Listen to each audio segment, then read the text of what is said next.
Assalamualaikum warahmatullahi wabarakatuh.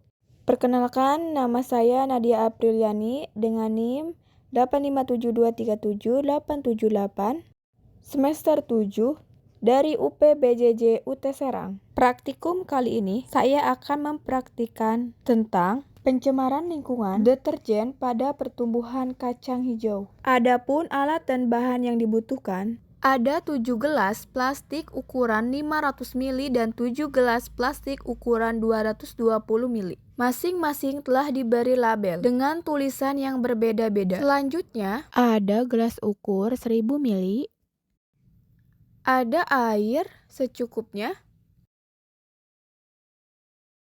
ada deterjen, ada biji kacang hijau, ada 2 buah sendok, ada tisu,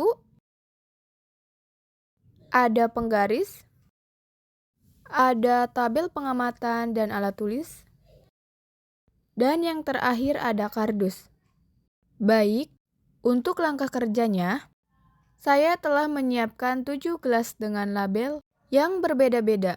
Pertama, saya siapkan label dengan tulisan kontrol, label dengan tulisan 100%, 50%, 25%, 12,5%, 6,25%, dan 3,1%. Selanjutnya, untuk membuat larutan deterjen dengan konsentrasi 100%, saya akan mengambil gelas ukur yang berukuran 100 ml. Setelah itu, saya akan masukkan deterjen ke dalamnya. Lalu, saya aduk-aduk hingga tercampur merata.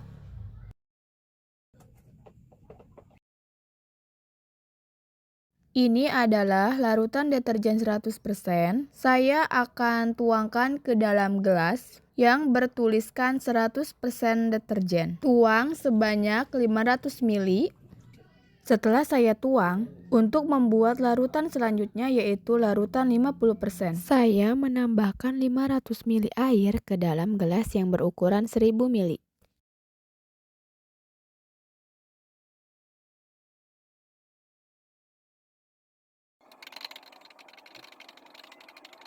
Ini adalah larutan deterjen 50%. Saya akan tuang 500 ml ke dalam gelas yang bertuliskan 50%.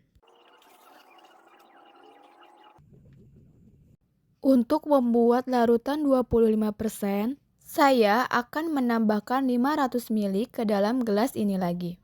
Setelah ditambahkan 500 ml, larutan 50% akan berubah menjadi 25%. Saya akan tuangkan ke dalam gelas dengan tulisan 25% sebanyak 500 ml. Lakukan langkah tersebut secara berulang.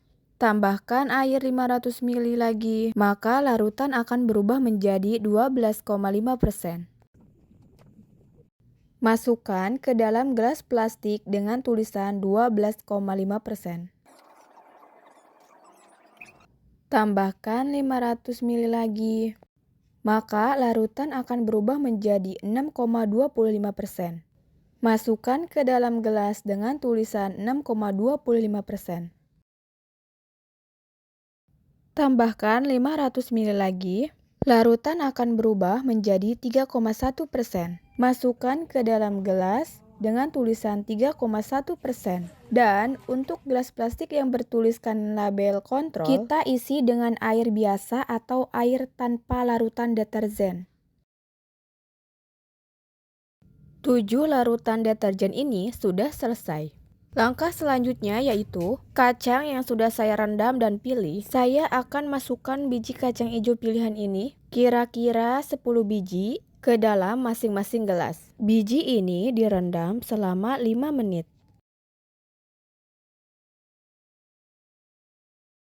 Nah, untuk label kontrol, kita akan masukkan biji kacang hijau dengan sendok yang berbeda.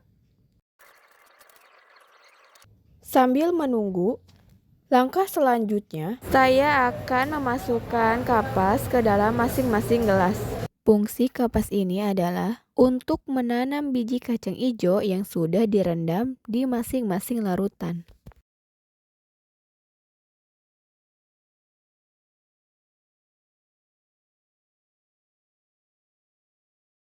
Setelah selesai, masukkan air kira-kira 2 atau 3 sendok.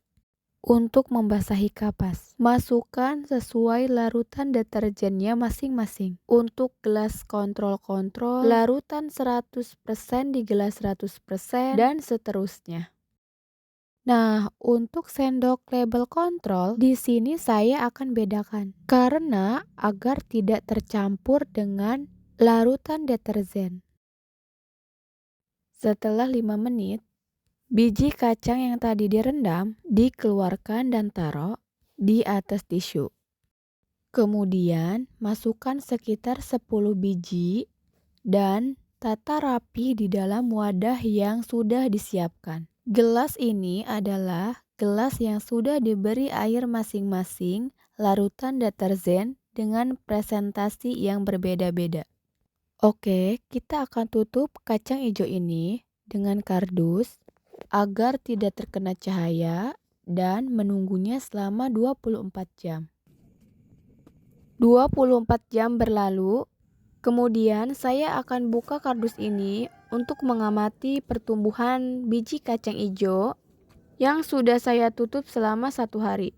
Namun, dapat kita lihat di sini, biji kacang hijau mulai berkecambah. Panjang akarnya berbeda-beda tergantung konsentrasi larutan deterjen yang merendamnya. Semakin banyak larutan deterjen yang diberikan, semakin pendek pertumbuhan akar kecambahnya. Untuk lebih akurat, saya akan mengukurnya dengan penggaris. Lakukan pengukuran pada 10 biji, masing-masing gelas satu persatu. Lakukan dengan teliti menggunakan satuan milimeter. Kemudian, catat hasilnya pada tabel pengamatan.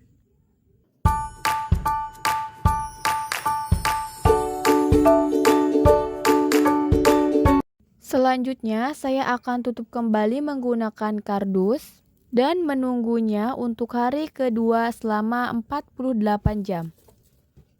48 jam telah berlalu, saatnya saya membuka kardus kembali dan melakukan pengamatan pertumbuhan kecambah di hari kedua ini. Di sini terlihat jelas dampak pengaruh deterjen pada perkecambahan.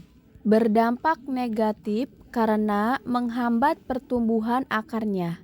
Selanjutnya, saya akan melakukan pengukuran kembali di hari kedua setelah kecambah saya tutup selama 48 jam ini.